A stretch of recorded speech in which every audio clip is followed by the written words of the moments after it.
We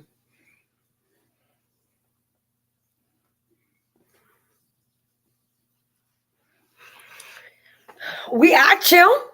Who there? Hold on. When they lost on that dry face. We are back. Wendy Shaw. Bim. We are back.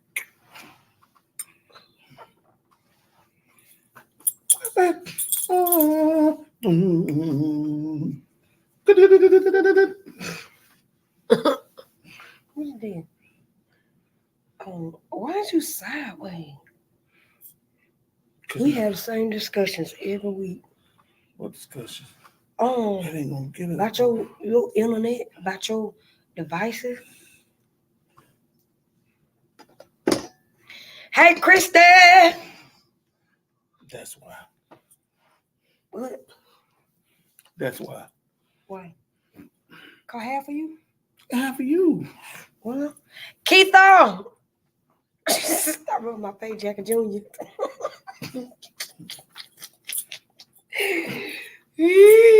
Put a left on the dry skin. I'm hungry. Up and out. I'm hungry. Up and out. No. Gotta give the people what they've been asking for. So you starting out. James. Go. I don't even know what's on. You. Oh, that's what I'm supposed to do. Everybody ain't on here, but I'm gonna rebuke the people.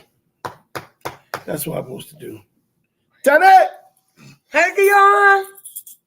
I'm gonna rebuke the people because we said we told y'all to give us. We trying to figure out a topic. We told y'all to give us topics to talk about. You know, I always have a topic. I be trying to give him time to gather himself. I had a topic. What was it? Lying. Because a lot of that been going on.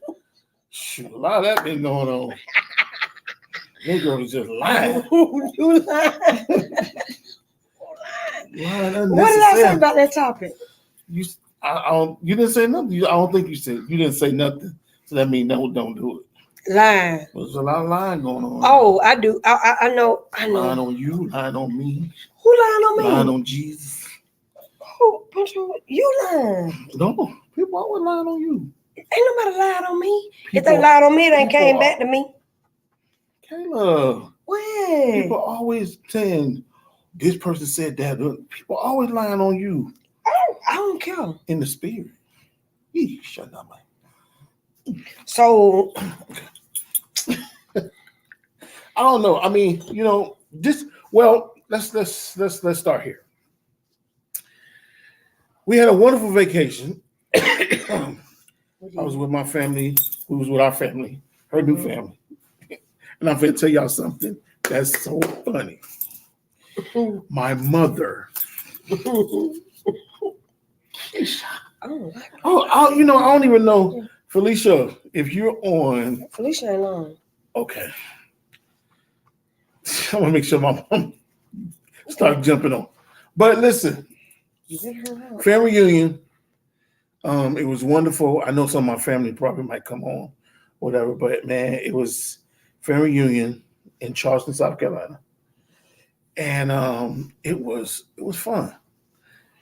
It was fun. This was her first one with our family.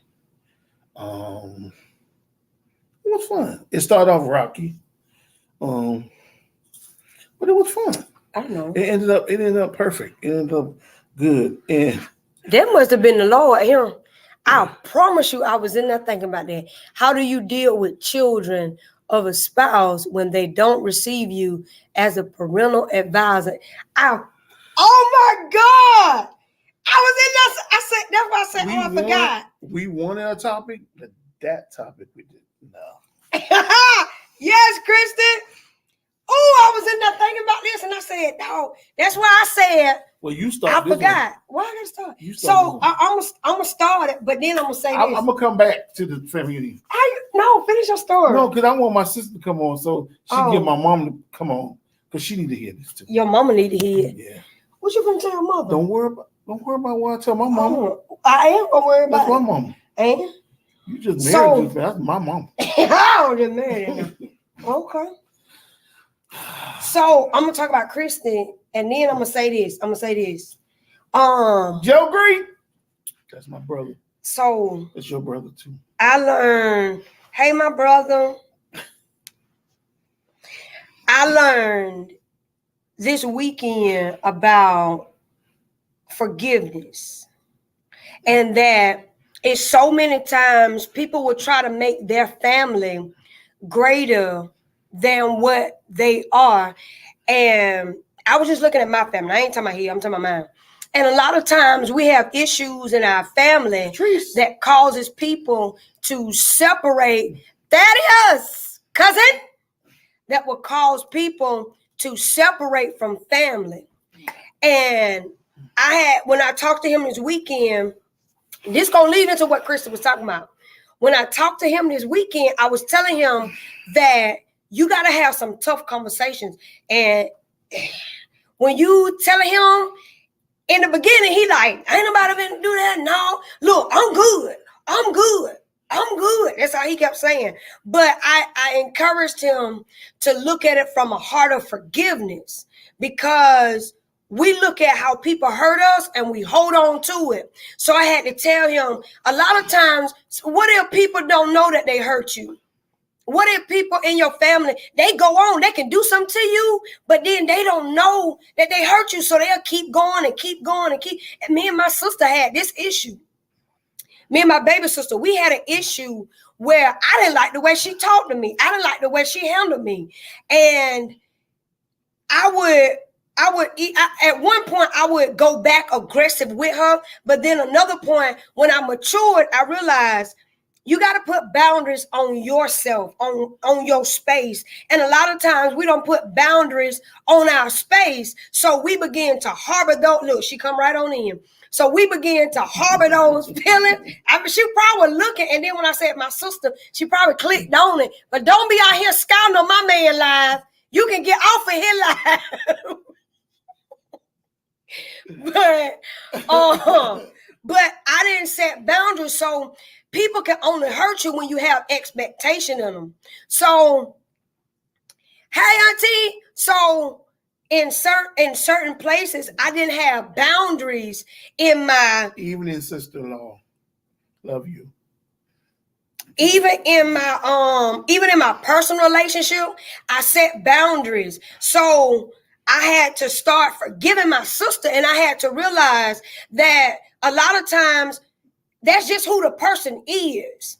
And a lot of times we want them to respond the way we want them to respond. And not everybody is going to do that. So you got to look at what is hurting you in the moment that they say something. Sometimes they don't even say stuff that's offensive. And a lot of times my sister, sometimes it would be offensive, sometimes it wouldn't. But if it hurt my feelings, I'm in charge of my feelings. So if somebody hurt my feelings, I gave them access to my feelings to be hurt.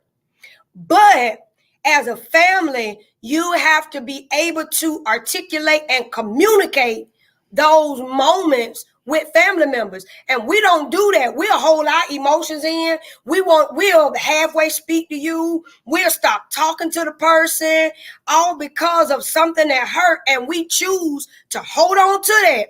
And then when we go on to another family gathering, we separate ourselves. Oh, I don't talk to this person because I don't like the way they did this. I don't talk to this person and we separate ourselves. But we say that we love the people. Hey, Elder Bowen. But true love is going to display. It's going to display in your actions, because love is an action word. You have to choose to love some people. Sometimes you have to love the hell out of people sometimes, and it ain't gonna be easy all the time. All of my family members, like I realized this, and this is what I had to share with Poncho.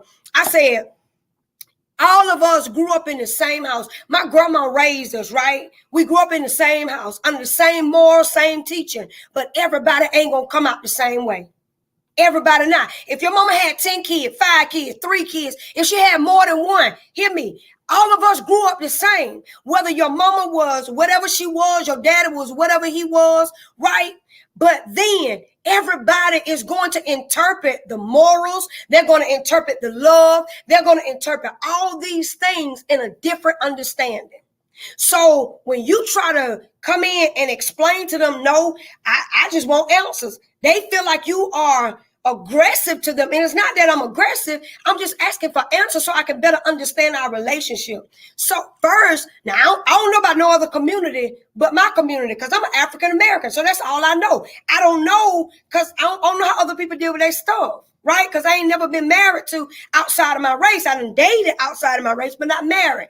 But one thing I learned, and what I told Puncho this too, when I grew up, my granddaddy was the disciplinarian and my grandmother was the compassionate one. She was the sympathize. She would sympathize with everything. My grandmother was a school teacher, so you had to do everything, like articulate your words. You had to do all of this right. She wanted you to be able to understand how to communicate. That was my grandmother. So she taught us how to be women. I had to learn how to cook my first full dinner by age 10. And I ain't talking about look, I'm talking about you had to learn how to fry chicken and cook collard greens and butter beans and how to fry okra, how you make grits and eggs. And so I had to learn how to do all that by the time I was 10, right? So those are the morals that my grandmother instilled in me on both sides, my mama, and my daddy mama. They instilled that. She instilled in a wife prays, a wife submits, and this is how you submit, and this is what submit. So I was taught that at a young age, right? So as I grew older, I began to develop these emotions from a place that I didn't get fed, right? So if you're taught that once I do something wrong, I'm beaten for it, right? So that's the way we were raised in our culture. That if you did something you weren't supposed to do, you take a whip, a belt, a extension cord, or whatever. We looked at it as discipline. But if you really look at it, it's an abuse. Like that's what they did in slavery. They abused the people. They took an extension cord and beat us, right? So here it is that everybody didn't come out of our house in the same way. What it did for me, now, it made me understand right from wrong. Cause I didn't like to get whooping, although I got one almost every day. So clearly some I didn't learn. But through that, I had to realize when my grandmother disciplined me, she said these words: I'm whooping you because I love you. Tell me, make it make sense. That don't make no sense on no street you walk on at my age. You hear me? There go my sister, that my grenades, pain, George, a memory. I mean, if I whoop you, you going to be reminded, why you ain't got to whoop me? My granddaddy used to just pop us and say, I said, what we did? He said, I'm getting your attention. I mean, it was good, but again, it was bad. Because a lot of times, right, you did. You ain't deserve no whooping. You just got one called, I want to show you. I mean, you ain't got to show me you mean business. I know you're doing. And you ain't got to beat me. And then my granddad used to tell us, you ain't got to run away. You can walk away. Well, sir, what is happening? But these days, these kids, we were raised to love. And a lot of times, we correlate abuse to love. But it has to be an explanation. I understand now. Felicia. People may call it crazy, but I explain to my child. Put Sister Stewart on. I explain to my child why you got a whooping. Like after I calm down and we get together, why you got a whooping? Why you got in trouble? And she reminds, I said, no, I don't want to tell you. I want you to tell me. Because I need for her to understand. Like, and my daughter get away with a lot of stuff because she's getting older now. So now I'm teaching her how to communicate versus versus You just getting beat for it. But the question was asked, how do you come together when you have two different, bringing two families in together? Bringing two families together. Do you discipline them? I'm going to say this for my part, and then you're going to say your part. Right. So I have a daughter from a previous marriage, right? And my ex-husband has had a conversation with him.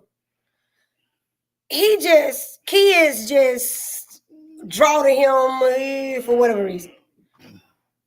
Now, because his kids are older, so I find a way to talk to them. Like, I don't put my hands on them, whatever. But mine, I'm gonna make her do what they do. So, hey, mother, Punch, I'm finna talk about you, mother, but you know I already got 2 to the head, 1 to the chest.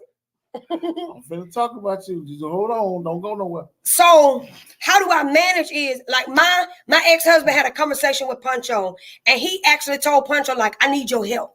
I need your help in raising my daughter. I need your help in building her. I need your help in whatever you can help me in with my daughter. Help me in it. Like, if you see something that you can do, help me in this, because I don't know everything. I don't know. And so Pancho was like, so what? I was like, look, he said, you heard it from the horse's mouth. You heard it firsthand, first time hearing it, here it is. So they do have a conversation. And when something's not right, then we all sit down and we have a conversation. That's how. But how do you deal with it? Go ahead.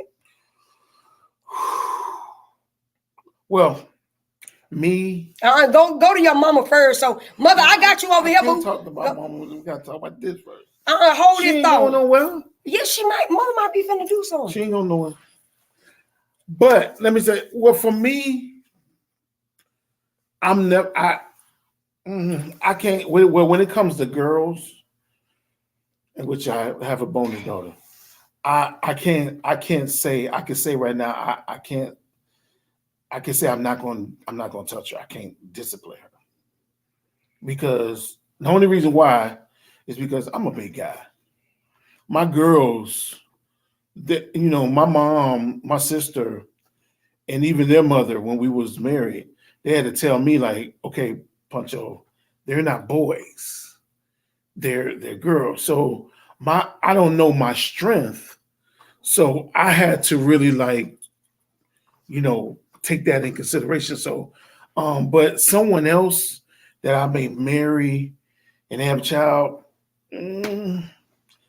especially girls, I don't think that would be a good idea for me, disciplining a girl. Even though I got dad said, okay, I need your help. Now, if it was a boy, different story. But my voice, I've trained my voice and my personality to be firm, so they'll get the point, if that makes sense. But I think that's a hard thing. That's in my opinion, that's a hard thing to do, because you got some kids that want mom and dad to get back together, or they don't want mom and dad to get together. They just want to be me and mom, or me and son, and they can plot to make something where he hit me and he abused me, or she hit me. I don't, that's stuff that I really think about. People don't think about that, but I think about stuff like that. Not to cut you off, but that was my daughter. My daughter, my daughter said this. When she first met him, she was like, Mama, this is, like, I believe, this your husband. So I was like, you shouldn't have. My daughter ain't no people person. So if you ever meet her and she don't speak, please don't charge it to her head. She just, this the type of child she is. When they say a woman who's pregnant and she's mean, trust me, it runs off on the child. So I was a mean pregnant lady and it ran off on my child. Okay? So charge it to me.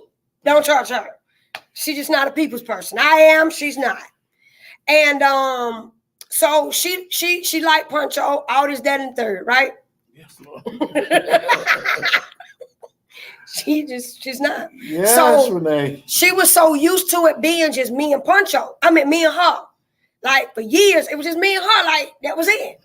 So, about a month ago, she started acting out. So I was like, "Girl, what's wrong with you? Like, we ain't doing this." So I don't do disrespect. I can't. Don't. Won't. Can't. So she like Puncho try to get her whatever she want. But all of a sudden, she started acting some kind of way with him. She wanted an iPhone. He got her the iPhone. Well, I be good doggone if you disrespect him and he got you the iPhone. That's what's not gonna happen. It ain't gonna be cool. So she ended up one day I had whooped him, and she ain't talked to me for the rest of the night. But I went over there. I made her do communion. In the middle of the night, I made her do communion. I told her, this devil coming out of you. I don't know what done got into you, but this thing coming out of you. So I woke her up, made her do communion. She was halfway asleep doing communion or whatever. So the next day, she woke up. I asked her what was wrong. She just burst out crying. And she said she didn't want Puncho here. So I was like, you said you like him. She said, I still do like him. I just don't want him here. I said, why? She said, because I'm so used to it just being me and you. So I told him. She was shamed, but I told him because I don't want her to build this wedge with him, and he trying to build a relationship. So now he like, I'm a little. He talked to her, but I'm telling you, if you ever meet my daughter, have no feelings. If she don't speak, it's coming out slowly. It's a process. It's a process. But his daughter, his oldest daughter, she tell me everything. Now my daughter, I have to pry stuff out of her. She'll go talk to everybody, but she won't talk to me. So her thing is, I don't know. Maybe y'all got an answer. I don't know. Because she don't talk to us. And even her daddy said, he was like, you act like you crazy or something, girl. Like, why you don't talk? Why you ain't saying that? She was like, I don't know. So for me, I just took it. When she told me it hurt, but it didn't hurt because I'm like, I can't, first of all, I'm not going to get upset over no child. Second of all, really, she's her daughter, my daughter, ain't no child going to run no house. So, period. I'm not, you don't want me here. Oh, I'm sorry. I'm here though. So that's not going to change. Well, that's what I told her. Oh, he ain't going nowhere, baby. So you might well get used to this. So my thing is, I did on certain situations. You got it in a situation like this, and if any guy have to deal with that, you got to be patient. It's a patient process. I speak. It's like you said. I speak. I say good morning. Hey, I try to, be myself. Like I'm with all the, because I'm like she's probably the only child in the world that doesn't, every child. Craziest thing, my nieces adore him. Yeah. They wanna, can we come and move with y'all? Can we stay? And my daughter trying to get away from us. Yeah. So, go figure. Maybe y'all got the answer. Tell me. Yeah. So, and then she like Michaela, she tells, she talks. My daughter London, she's backward for you. London's like night and day. You get her, she's good one day, she's good in a couple hours. Then she like, girl, you were just like, so they're like, it's just hard to just try to figure them out. But patience, patience, prayer is the key because you gotta, it's some type of disconnection, some type of spirit, but I've always stuck with my motto. This is my motto. When you haven't done anything, there's no reason to get in your feelings. But in this situation, when you're dealing with children, she's 13. There's a lot going on. They got that age thing going on, and then peer pressure in school. Let me tell you how my child is. My child, I don't know. I can't remember how I was when I was 13, but until you might remember. I don't remember either. But I just know, I know this. When a girl get around her folks, she's somebody, I don't even know who she is. She a completely different person. You like, what just happened? Yeah. He said, why she all loving and laughing and kicking. Then when she get home, she might say 3 words. Don't let her be hungry. Wow. Now, I mean,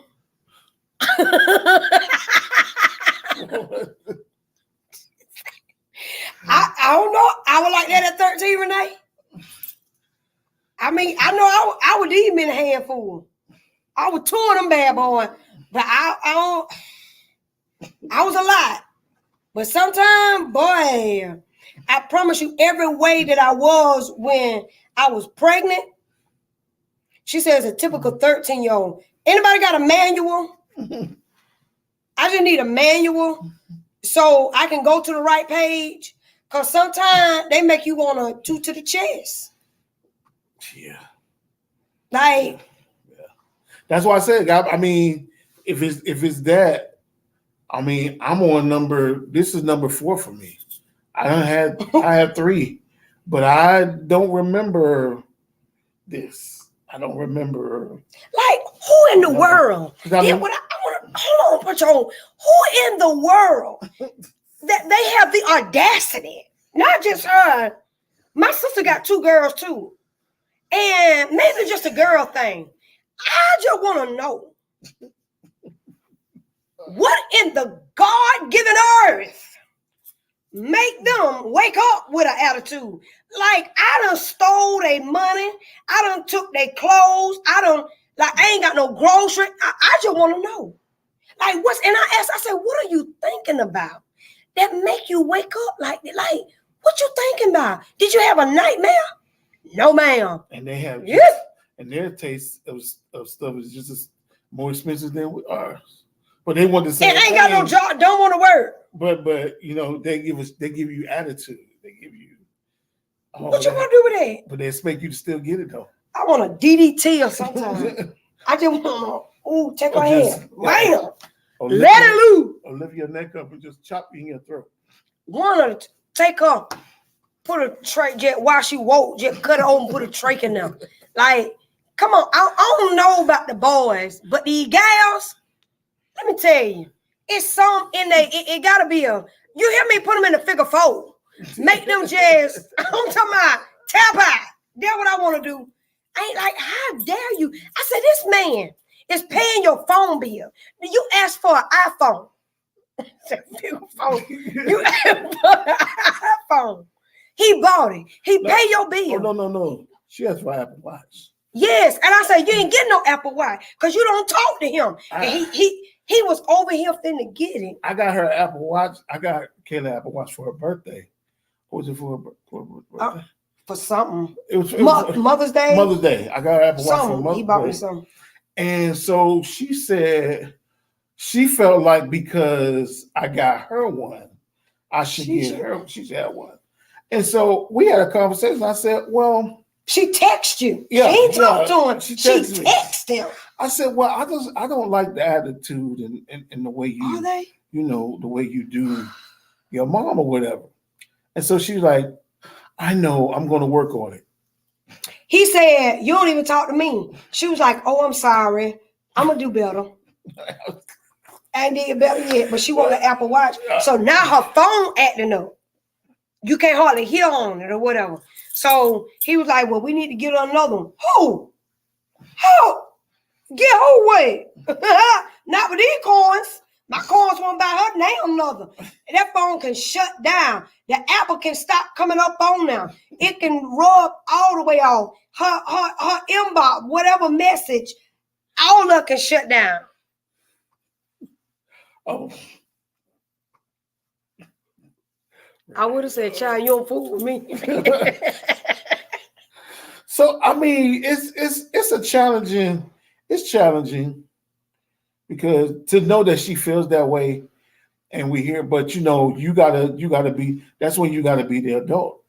That when you gotta be the mature one, and you gotta Well, I guess I ain't mature because I tell her how I feel. I mean, well, Well, that's. we have completely two different parenting I styles. mean, well, I mean, the kids love me. I'm not used to just, you know, But she talking about not too much on Matt. Y'all know how she is. That yeah, everybody lying. yeah, yep, yep, yep. That is true. Everybody say that. It is. Well, KK, you know how she is. But you know what? It is really challenging. There were moments that I felt,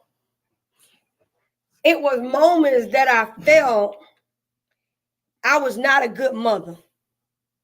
There were moments I cried because Yeah, and I want to chop her in her throat then. I felt like, how did I get this far? How did I get this far? And what did I do wrong as a parent? Like I went back to everything. I ain't never seen my grandma cry. Cause we did. I ain't seen it. So I felt like I was a weak mother. Kind of like my grandma would have been done DDT me. I told her, I said, that's the thing now, and I feel like I've had that moment. I've had the moments that I felt like I wasn't a good dad or whatever, but I had to, someone had to, Listen, they had to like punch her. Oh, okay. I mean, when you done carried her, and then I think she said she almost died. You almost died carrying her. Mm-hmm. I was sick, pregnant. Listen, you don't have to second guess being a good mother at all. Yeah. If you almost died, if you did what you're supposed to do, you don't second guess. I don't care if you got raped and you still had your baby. Ooh. You don't second guess. You don't second guess. No, the child wasn't there. No, all of our children are not asked to be put in this world, but they here. And we're going to take care of you. We're going to do what you're supposed to do. But with us doing that, you will absolutely will respect the order. Now the order in the house is set. Now it's set. You respect. Now I feel like once I see her go crazy or something, real crazy, then I think my voice will be heard, and I think maybe she might get nervous or whatever. I've done that with my girls, and my girls know how far to go with me. Man, it ain't working. But I mean, I'm not gonna say what I've seen. This girl, she don't play, and I'm trying to. I want to get him out of here. Like, what's going on? Because what I just saw, I wouldn't do that no more. And this is like several times I've seen discipline. I'm like, geez. This right here, Cuffy said this. Cuffy said the order is set. Let me tell you what I'm thinking about. So when we first got married, so for those of you that don't know, many of you might not. So we got married 2 times. Most people don't know. We've been married. We just had a ceremony, right? Yeah. So most people don't know that. Yeah. Okay. Period. Yeah, she had to have a ceremony. No, I'm just kidding. Don't do that. See, we both. The order ain't set. We sorry. We sorry. Call it. Hey, you see it? Nah. Hey, we started out with him talking about lies. I'm just kidding. And then here you see what I'm saying? I'm just kidding. But, same, sir. All right.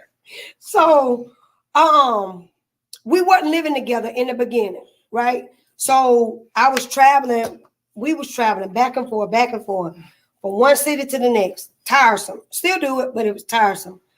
But I had to have a conversation with him because I wanted my daughter to experience a 2-parent home, right? And that's why I got confused.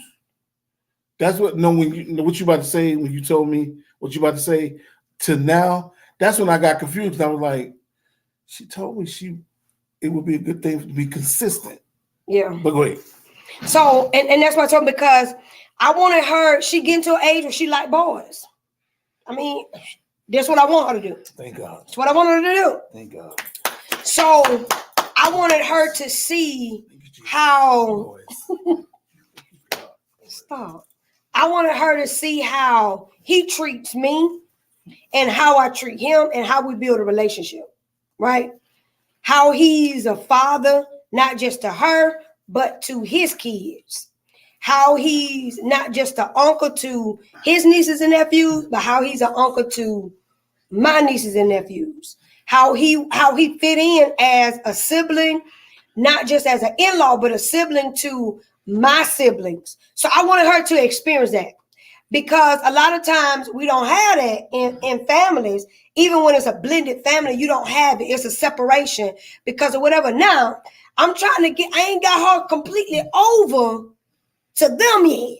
I don't give them that. It's coming. It's coming. It's coming. It's coming. So one day, we'll talk about it another day. It's coming. Yeah, it's coming. It's coming. But I'm thinking about it. So we were living separate, so we end up coming together.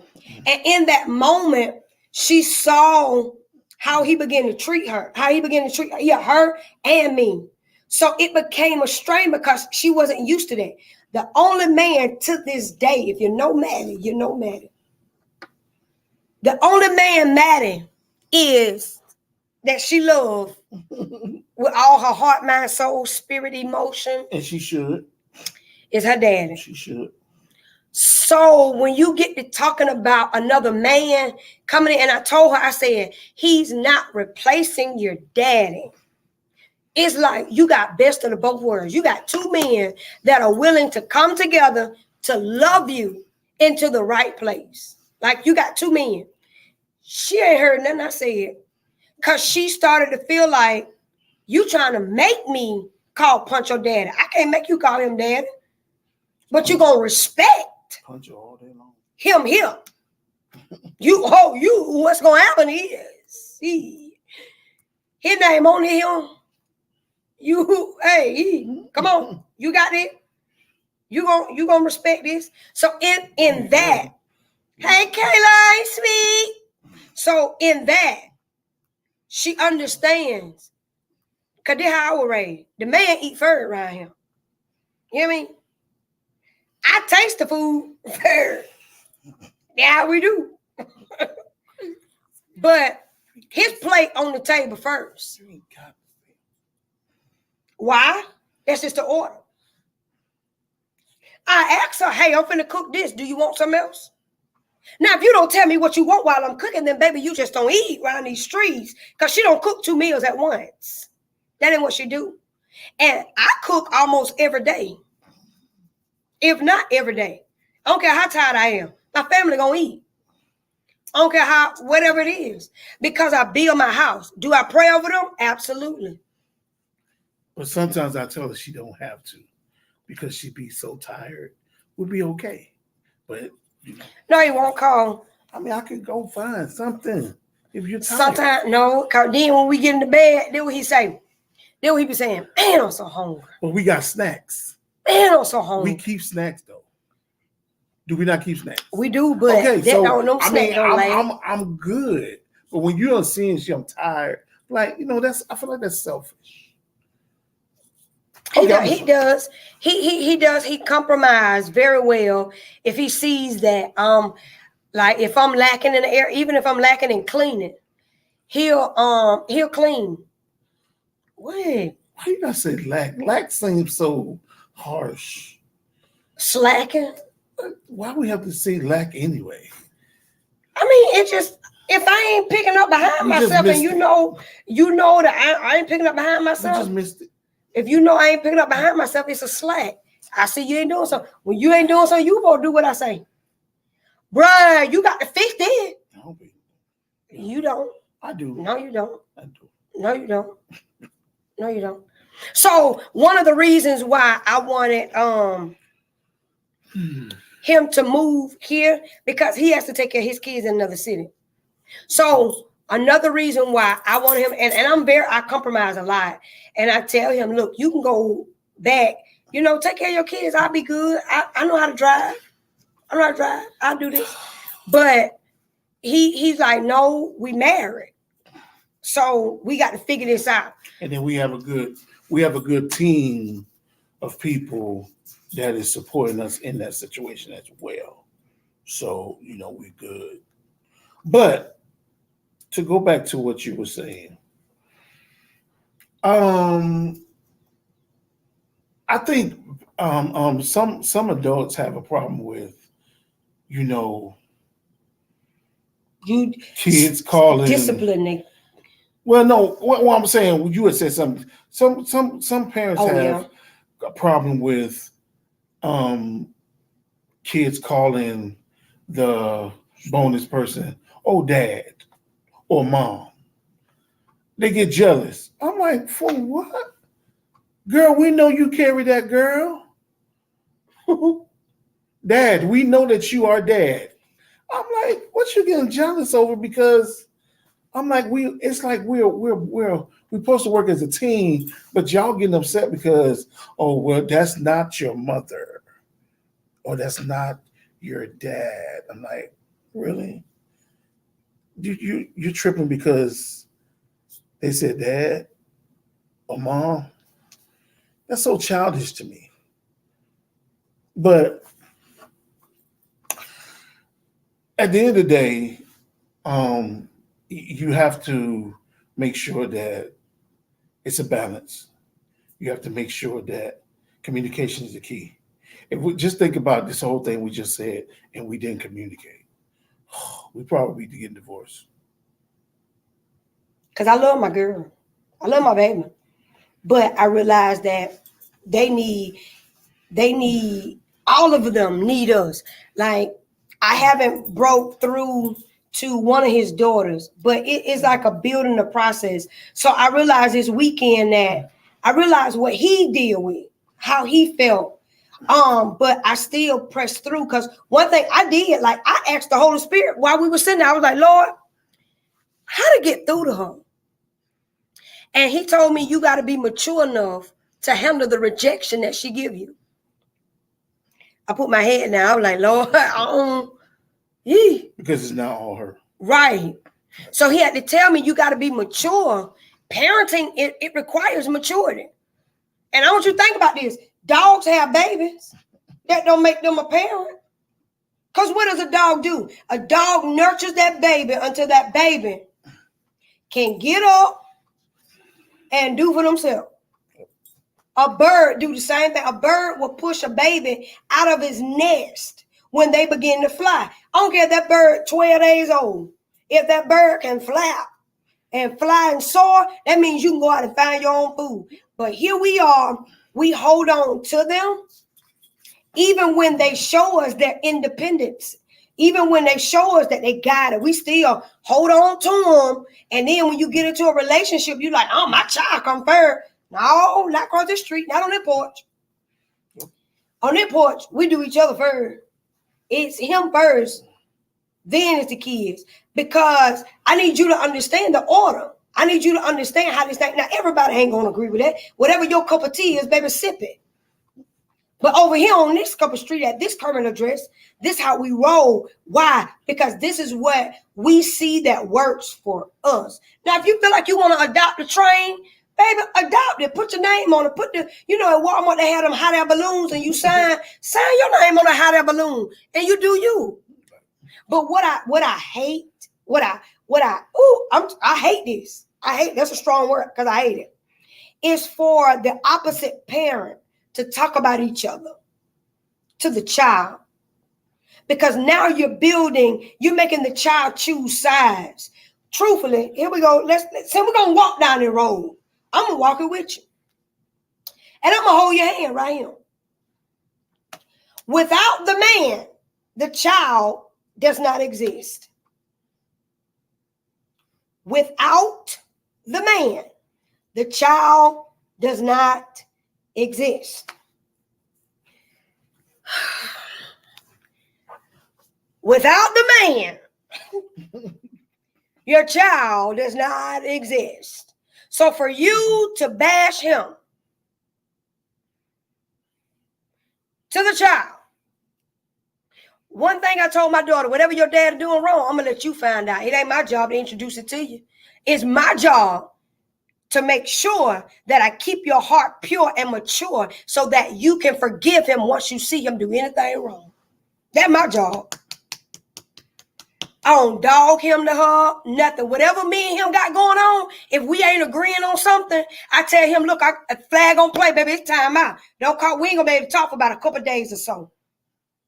And the reason I say that is to keep me in a place that I don't spill over to her. Here he go, don't I do it? Yeah. Because I don't want her to build an emotion around her daddy because I feel some type of way. So without him, she wouldn't exist. I'm just a carrier. I'm just an incubator. I just tote the baby. That's all I do. So I have an issue with women that bash the fathers if the father's in their life. Now, if the woman say, I ain't gonna let you see the baby, I ain't gonna let you see her, you ain't gonna see my child, and you put them on child support being spiteful, how dare you, you evil one, you. Now, it's one thing in him taking care of the child, but it's another when you feel like I'm going to put you on child support because I'm mad with you because you said this and you said, you evil one, you. You evil one. And that's how men begin to deplete. I told y'all I'm such an advocate for men. And let me tell you why I'm such an advocate for men is because men is the foundation of the earth. Hear me. And before the foundation, it was the Father, the Lord Jesus Christ. Whatever God you believe in, but I believe in the Lord Jesus Christ. Okay? Boom. There we go. From that standpoint, a father carries the seed. So whatever the father produces from the seed, that's who the child grows to be. Okay? So from that seed, this is how curses are implemented through bloodline because the father carries the seed. The seed was planted. So the father carries the seed. Whatever the father has spoken and to the man, that's who the man is. Right? The alteration comes when the seed has been tampered with. When the seed is tampered with, it is released to a whatever kind of ground that the seed has been filtered in, right? The seed begins to grow. Now the seed is growing. Now it produces anger. It produces molestation. If the seed came from a corrupt soil, then the seed has the capability of being corrupt. So here you go. You knew you met him at a club. You knew you met him at a strip bar. You knew you met him not whole and broken, busted, and disgusted. So now he has released a seed into your partially complete incubator. Now you done produced the baby. You mad with him because he over here laying other seeds. Baby, you seen the seed before the seed even. Come on now. But you mad with him, and now you gonna bash the seed. Baby, what are you then? I mean, come on, put your name on it. What are you that you can bash this? If he ain't no good, then what that make you?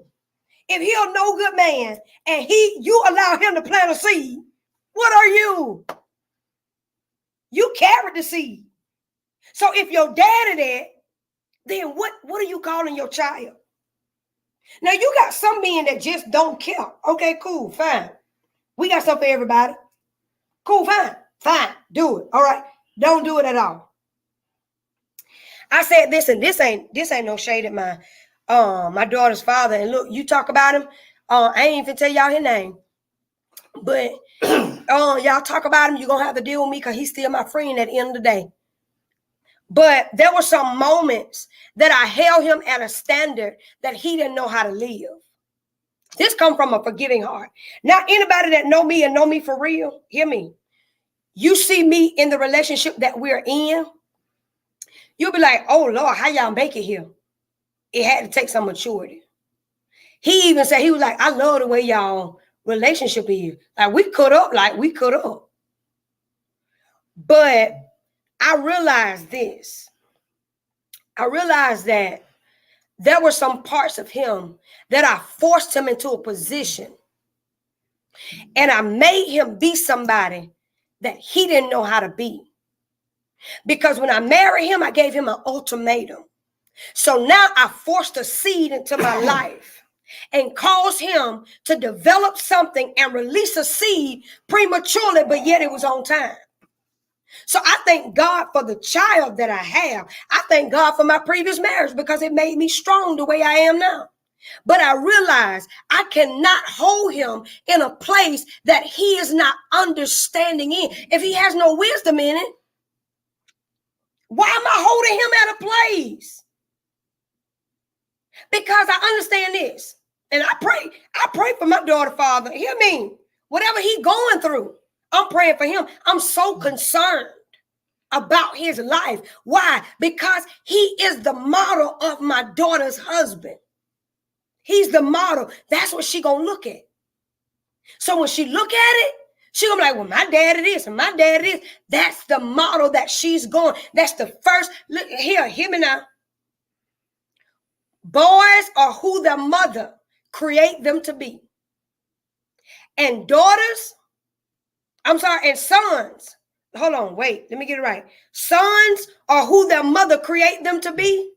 And daughters are who their father loved them to be. Because a daughter needs love. And the very moment she doesn't receive love from her father, she go fishing for what she's empty for. And that's a father. So I married my daddy because my daddy was absent. So I married my daddy. But the moments that my daughter's father was not there, guess what I did? Bro, what's going on? What you got going on?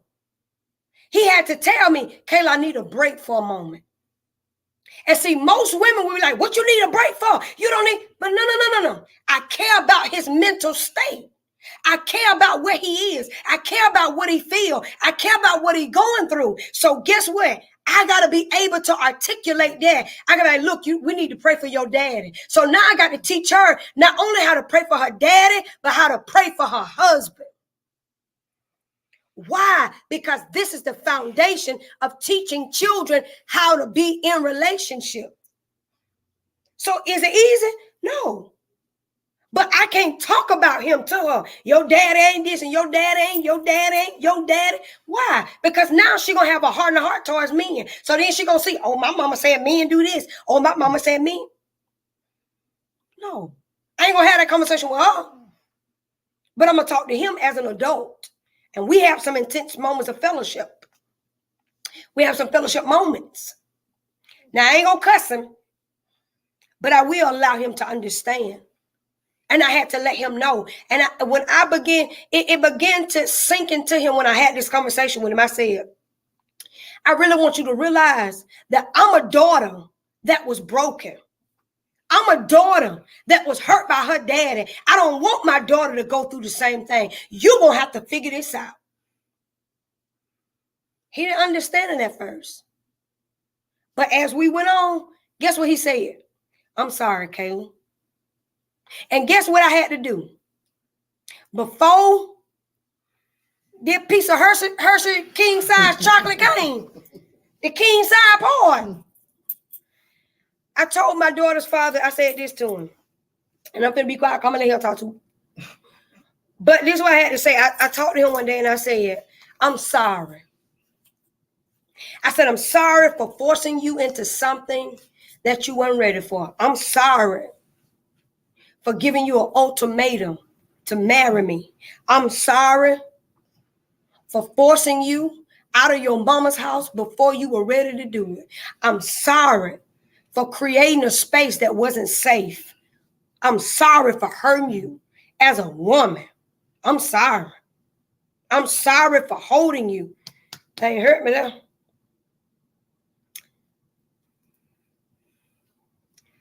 Because I was the one that scarred him. I was the one that verbally abused and physically abused and mentally abused and emotionally abused. I did that to him. So it didn't hit me until he started being absent in my daughter's life that I realized, my daughter, daddy, he broken. He didn't know how to come back from what I did to him. And I said this, you should, you grown. Look what you did to me. I blamed him, but I didn't realize I made you do this. You didn't want to lose me, but I was so desperate for marriage that I said, if you don't marry me, leave me. But I didn't know he wasn't ready. I didn't know. I took what he gave me and thought he was ready. And I made him be somebody that he wasn't ready to be. I forced him into a place outside of his brokenness. So guess what? I was responsible for what happened to him. I was responsible for the breaking down. I was responsible for his mental state. I was responsible for that because I didn't check on him. I left him. I didn't go back to see if he was stable enough. And most people would say, that ain't my responsibility. But I did that to him because he didn't want to do it. And women don't realize they're so manipulative that they can cause a man to do whatever they want him to do. And that's what I did. I made him marry me. I made him go through torment. I tormented him at moments. I beat him at moments. I lied to him at moments. Because I wanted a man so bad. And I remember these words when I went to counseling. My aunt said these words. She said, you ate him up before you married him. Why you can't eat him up now? And I realized that I made him be something that he wasn't ready to be. And that's what we do as women. You make him, oh, if you don't marry me, leave me. Oh, you don't want this? Go on then. Oh, what you talking about? Do this then. I nagged him. And when he called me a nagging woman, I became violent. And that was from a place, the lack of a father. I never got the affirmations of a father.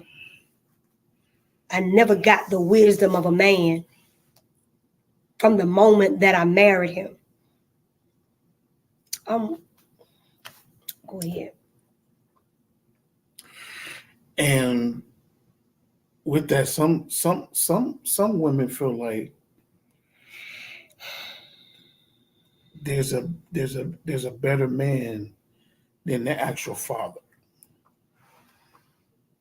that can teach my daughter or teach the daughter what to look for. I told my daughters, even in my fault, even in my mistakes, I still told them, I said, I'm the person that you should be looking for when you're looking for a husband.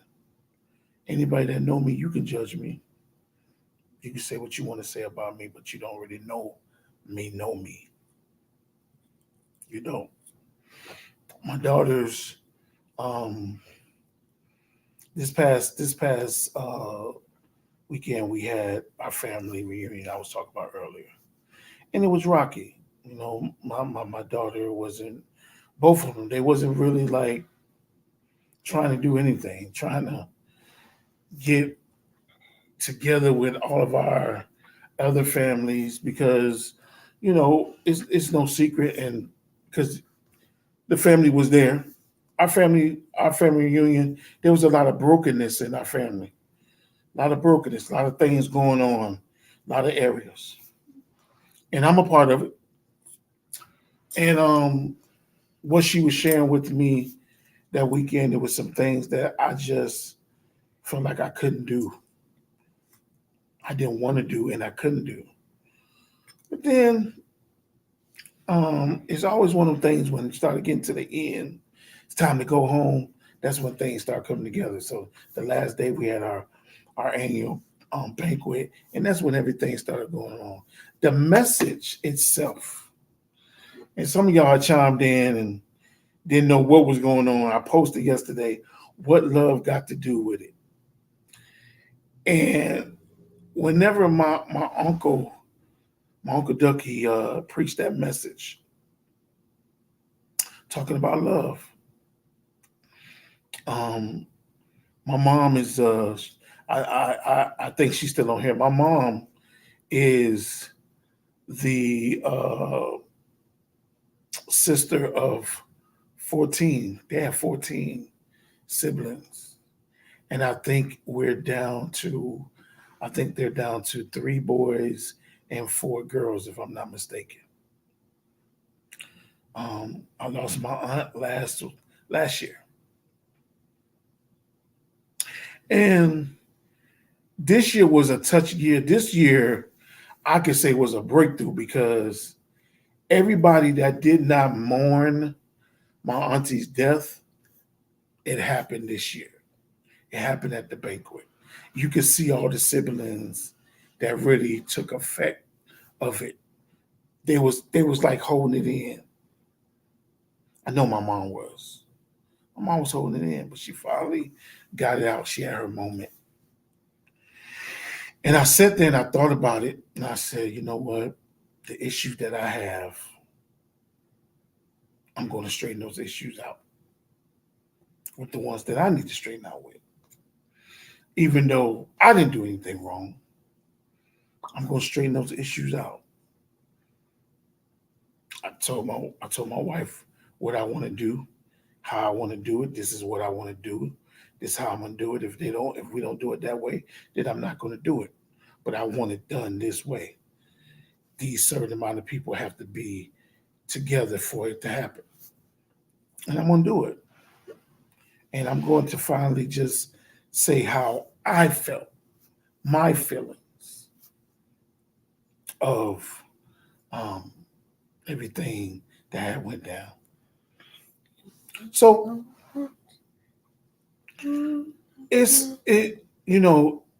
I enjoy what we doing. When my wife came up with this, yes, my mom said it's 8 left. Okay, so when my wife came up with this, a good steward, and if y'all see the beginning of it, the music and all of our kids, hers, mine, it's not mine, and then we left hers out, or hers and we left mine out. We're a family.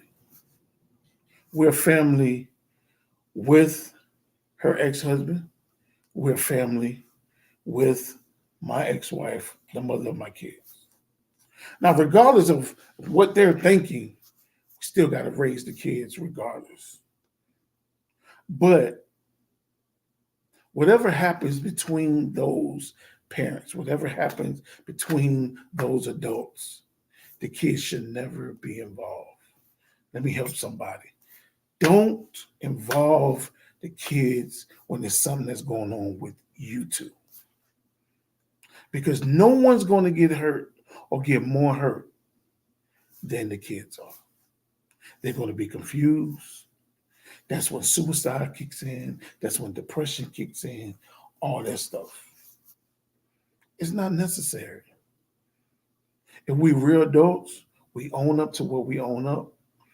We deal with it like adults, and that's it. But think about this too. When the parents are in a difficult place, the children gonna be in a difficult place. Right. Because they're only responding from what they see. Right. And you gotta, and then as a parent, you gotta take that into consideration. But on top of that, what are you gaining? You're not gaining nothing. You're not gaining anything. I've never told my kids to pick. I never gave them even the opportunity to pick. Even when they wanted to say, and my kids have said some things or whatever, I'm like, no, respect. Respect, that's still mom. That's still mom. Respect. So I love this topic. This was a wonderful topic. Chris? And to my mother. So let me finish tell you this story. My mom, so at the at the banquet, all the siblings had to say something, right? They went from the youngest to the oldest. So when they got to my mom said what she had to say or whatever. My mom has been doing a lot of crazy stuff when it comes to this lady since this lady. Cause she loves me. She have been saying some. I'm like, are you kidding me? She said, I thank God for my daughter-in-law. You ain't, cause she ain't saying about you though. And then she made her stand up. Like we in cause she wanted everybody to see. I want y'all to see my stand up, Kayla. Yes. I'm like, mother, don't you worry your pretty little heart. What is that? I said, what? I said, what is that? But I said, look, when they said anybody want to say something, I said, Kayla, why don't you say something? I said no. No. I didn't say nothing. And then my daughter, Michaela, was like, Mom, I think you should say something. No. Then a couple minutes later, I want my daughter-in-law to stand up. Stand up, Kayla. I want everybody to see you. Yes, that's mother. Out of order. No, well. He mad because she ain't saying, I love Puncho. First of all, Puncho is no longer the baby. First of all, it doesn't matter. So she got an extra. Felicia ain't by herself no more. Let me explain something to you. It's me and Felicia. I would never, Puncho Stewart, Willie James Stewart Jr., however you want to say it, I would never be missed. What? Ever. Why you say that? Because if I'm missed, people are always going to wonder, where Puncho? What? Because y'all, we about to go because that's who I am. I'm the lovable cousin across the board. He mad because she didn't say, Puncho, stand up. It was just so amazing to me. You know, look, that's my cousin. That's Ryan. That's Michael's brother. I met Ryan. I met Michael. That's the other brother. He mad. My mother didn't say, Ryan, I don't know if you know, but stand up. I don't know if you know, Ryan, but we in Atlanta in 2025. The family reunion gonna be in Atlanta, bro. And it's gonna be bananas. And he wanted mother to speak on him. Come on, put your face in the camera. No, I'm just saying. On. Put it in there. I'm just put it saying. in all the cameras. Roll it around. Listen, I'm just saying. It was funny. You're endangered. It was just funny. Species. It's me now. It was, yeah. But they're crazy. When his mama get on to him about me, he wanna throw a towel out the window. Just go in, right? But then my folks, they do me wrong for him. I don't say nothing. I just let him sit back. I take the heel across my head. I take the boot across my stomach. Because sometimes, all that. But him, listen. Here we go. See? There we go. I can't even say nothing without them trying to be. Listen, it's the world. Whatever. Felicia asked for a sister. Bam! She showed up. Yeah. Live in the feet. Whatever. We still praying for that situation. All right, y'all. We threw out here in these good streets. So next week can y'all everybody follow us? So you already following us. Can you stop being disobedient? Oh my Lord. And send us some topics to talk about. We need topics to talk about. We need whatever. She always wants to say whatever. But anyway, we need topics. Oh, there goes Sister Stewart. Don't do you that. You hear what Sister Stewart said? You saw what she said? She said she team brother tonight. Did you see what Sister Stewart said? See, he ain't read it, Felicia. Sorry. See what I'm saying? Whatever. So, we need, send us some topics every Wednesday, 8:00. Y'all got time to think. Send us some topics that we can talk about.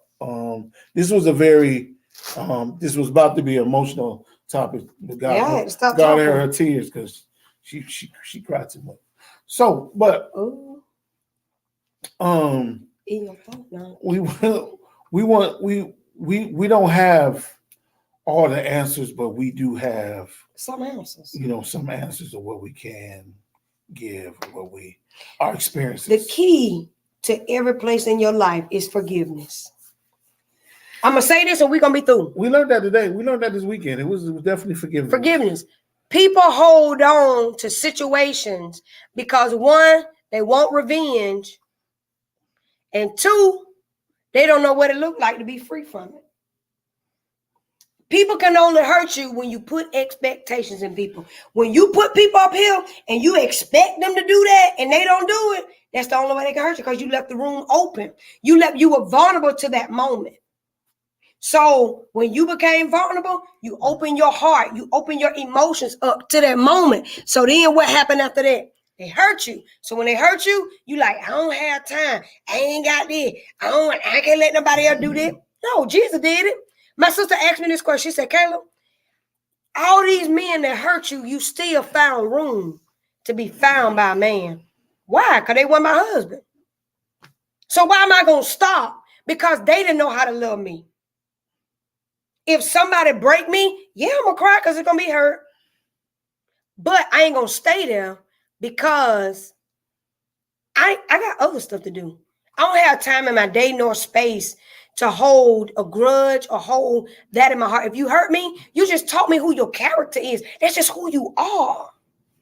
It is what it is. So that's what I be telling Puncho. Leave them people alone. That's who they are. If they do that, who finna be? Ain't finna be mad. If you say that this picture right here is orange, who finna argue? It's orange to you, baby. Hey, go with it. Who finna argue? This orange, do you?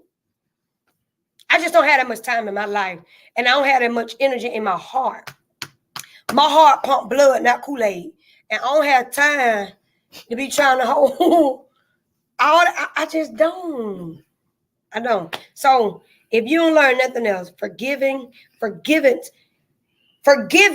opens the door to everything you want. Just let it. I know it sounds so simple, but I'm telling you, there are more benefits with letting go. Simple. It's more benefits with that. Let me tell you why it's not simple. Puncho, we're a little bit over. So the reason that it's not simple. People ain't got nothing to do. Yes, they do. We got something to do. The reason people find it so difficult to let go. This is why. Because you keep on holding the thoughts of the brokenness in your mind. You recite the words, you recite the pain, you rehearse the pain, you rehearse all of these in your mind.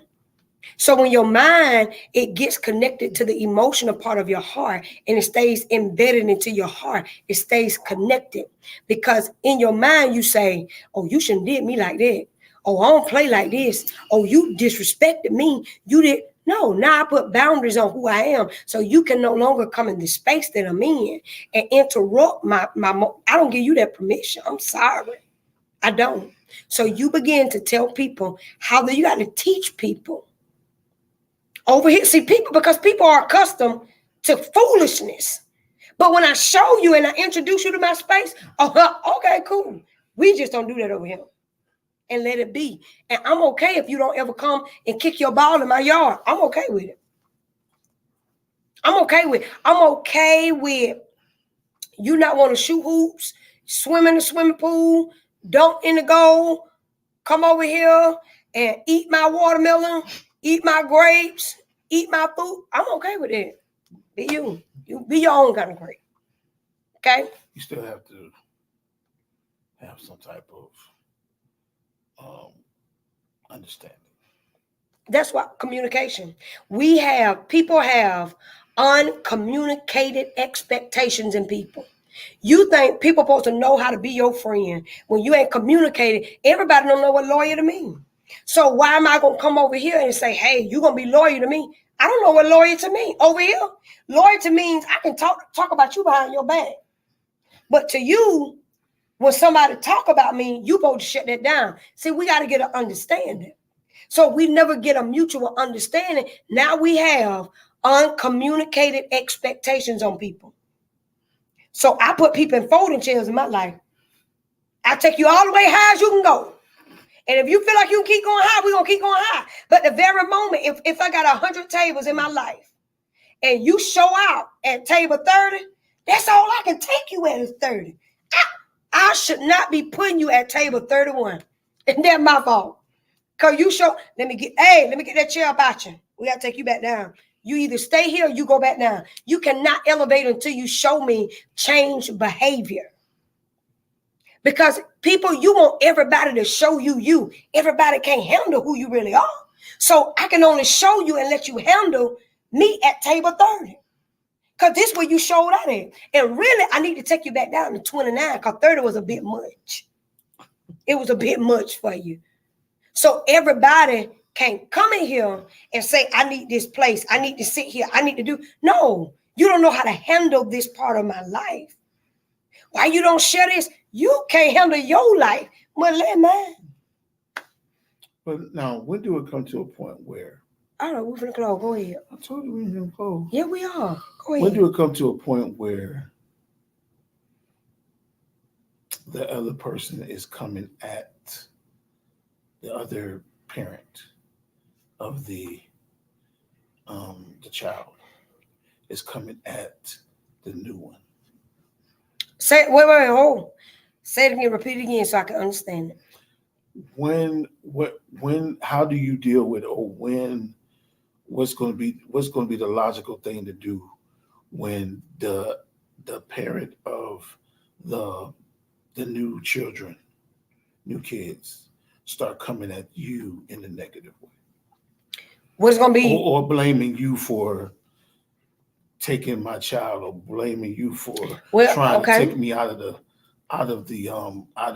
way? Well, I feel like that with in a relationship, you cannot lose. If you feel in a position in somebody's life, how you gonna get mad if somebody else come? I can't I'm gonna use Madden as an example. What I told Madden, man, her daddy would never ever stop being her daddy. Right? Just because you came along, that doesn't change who he is. Right.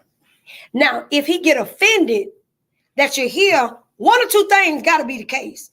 Either you want to be with me, or either you ain't doing the position of a father. One of the two. So I just got to be honest with myself and check it.